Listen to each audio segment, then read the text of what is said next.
नमस्कार। जरा सोचिए, एक देश दावा करता है कि उसने अपने दुश्मन के सबसे खुफिया न्यूक्लियर सेंटर पर मिसाइल से हमला कर दिया है, और दूसरा देश कहता है नहीं, ऐसा तो कुछ हुआ ही नहीं। आज हम इसी पहेली को सुलझाने की कोशिश करेंगे, जहां सच और प्रोपेगेंडा में फर्क करना लगभग नामुमकिन सा हो जाता है। ये कहानी सिर्फ मिसाइलों की नहीं है, बल्कि एक इंफॉर्मेशन वॉर की कहानी है। तो सबसे बड़ा सवाल यही है, क्या ईरान ने वाकई इजराइल के डिमोना न्यूक्लियर सेंटर पर मिसाइल दागी थी? इस पूरे विश्लेषण में हम दावों और हकीकत की तह तक जाने की कोशिश करेंगे और देखेंगे कि सबूत हमें किस तरफ ले जाते हैं। तो इस पूरे मामले को समझने के लिए हम इसे टुकड़ों में देखेंगे। सबसे पहले हम उस घटना की बात करेंगे जिसकी वजह से ये सब शुरू हुआ। फिर ईरान के चौंकाने वाले दावों पर नजर डालेंगे। इसके बाद हम दोनों तरफ की अलग अलग रिपोर्टों को देखेंगे और फिर जानेंगे कि एक इंटरनेशनल एजेंसी का इस पर क्या कहना है। और आखिर में ये समझेंगे कि ये छोटी सी घटना मिडिल ईस्ट में चल रहे बड़े न्यूक्लियर टेंशन में कहाँ फिट होती है। चलिए कहानी की शुरुआत से शुरू करते हैं। कोई भी बड़ी इंटरनेशनल घटना यूं ही नहीं हो जाती। इस कथित मिसाइल हमले की जड़ें एक पिछली घटना में छिपी हैं। ईरान के मुताबिक ये उनकी तरफ से एक जवाब था, उनके नतांज न्यूक्लियर प्लांट पर हुए हमले का सीधा बदला। तो ये बात समझना जरूरी है कि ईरान ने इस कथित हमले को दुनिया के सामने एक जवाबी कार्रवाई के तौर पर पेश किया। उनका मैसेज एकदम साफ था, ये हमारे नतांज प्लांट पर हुए हमले का बदला है। ये इस लड़ाई के खतरनाक टिट फॉर टैट वाले नेचर को साफ साफ दिखाता है। और अब आते हैं इस मामले के बिल्कुल सेंटर में, ईरान का वो चौंकाने वाला दावा। ये सिर्फ किसी बॉर्डर पर हुई मामूली झड़प का इल्जाम नहीं था, ये दावा था इजराइल के दिल में, उसकी सबसे सुरक्षित और सेंसिटिव जगहों में से एक पर एक सीधे हमले का। अब जरा इन डिटेल्स पर गौर कीजिए। ईरान के रेवोल्यूशनरी गार्ड यानी IRGC ने दावा किया कि उन्होंने 2 बैलिस्टिक मिसाइलों से सीधे डिमोना न्यूक्लियर रिसर्च सेंटर को निशाना बनाया। ये वही जगह है जिसे इजराइल के सीक्रेट न्यूक्लियर वेपन्स प्रोग्राम का सेंटर माना जाता है। उन्होंने ये तक कहा कि हमले से डिमोना और अराद शहर भी प्रभावित हुए। ये एक बहुत ही गंभीर और स्पेसिफिक दावा था।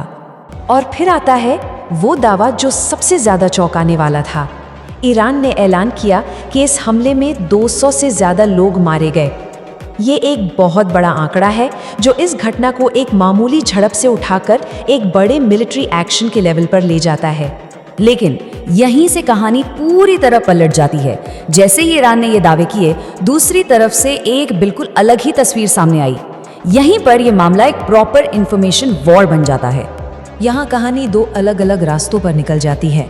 एक तरफ है ईरान का दावा, 200 से ज्यादा मौतें और पूरी तरह तबाह हो चुका न्यूक्लियर प्लांट, और दूसरी तरफ इजराइल का बयान जो इसे लगभग पूरी तरह से नकार रहा था। उन्होंने किसी भी मौत की बात नहीं मानी, लेकिन उन्होंने एक ऐसी बात जरूर कबूल की जो मामले को और भी उलझा देती है। इजरायली सेना ने ये माना कि उनकी एयर डिफेंस सिस्टम उस इलाके में ठीक से काम नहीं कर पाई थी।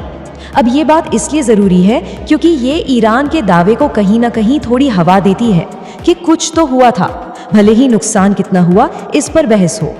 तो जब 2 देश बिल्कुल अलग अलग बातें कह रहे हों तो दुनिया किसकी सुने?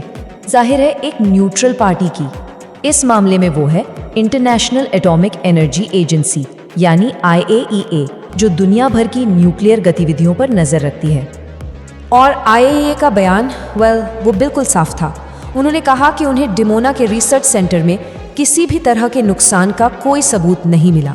ये बयान ईरान के उस दावे को सीधे सीधे खारिज करता है जिसमें उन्होंने प्लांट के तबाह होने की बात कही थी।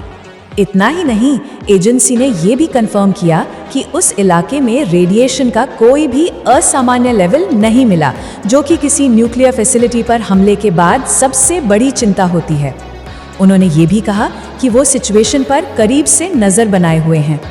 तो सवाल ये उठता है कि अगर सबूत नहीं है तो ईरान आखिर ऐसा दावा करेगा ही क्यों?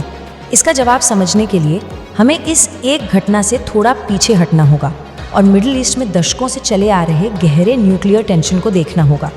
देखिए, अमेरिका और इजराइल काफ़ी लंबे समय से ईरान के न्यूक्लियर प्रोग्राम के खिलाफ रहे हैं। सोर्स ये भी बताता है कि उनके नजरिए से पाकिस्तान जैसी एक और मुस्लिम न्यूक्लियर पावर को बर्दाश्त नहीं किया जा सकता और वो ईरान को भी उसी नजर से देखते हैं। ईरान के न्यूक्लियर प्लांट्स पर पहले भी कई हमले हो चुके हैं जो इस तनाव भरे रिश्ते का सबूत है। ये घटना उसी बड़ी और खतरनाक तस्वीर का सिर्फ एक छोटा सा हिस्सा है। तो आखिर में हम फिर उसी सवाल पर आ जाते हैं, जब हकीकत दावों के धुंध में खो जाए तो एक ऐसे हमले का क्या मतलब रह जाता है जिसकी पुष्टि ही न हो सके? क्या ये सिर्फ एक साइकोलॉजिकल मूव था, अपनी ताकत दिखाने का एक तरीका, या फिर एक ऐसी सच्चाई जिसे दुनिया की नज़रों से छुपाया जा रहा है? इसका जवाब शायद कभी न मिले, लेकिन ये हमें आज की लड़ाइयों के एक नए मैदान यानी इंफॉर्मेशन वॉर के बारे में सोचने पर ज़रूर मजबूर करता है।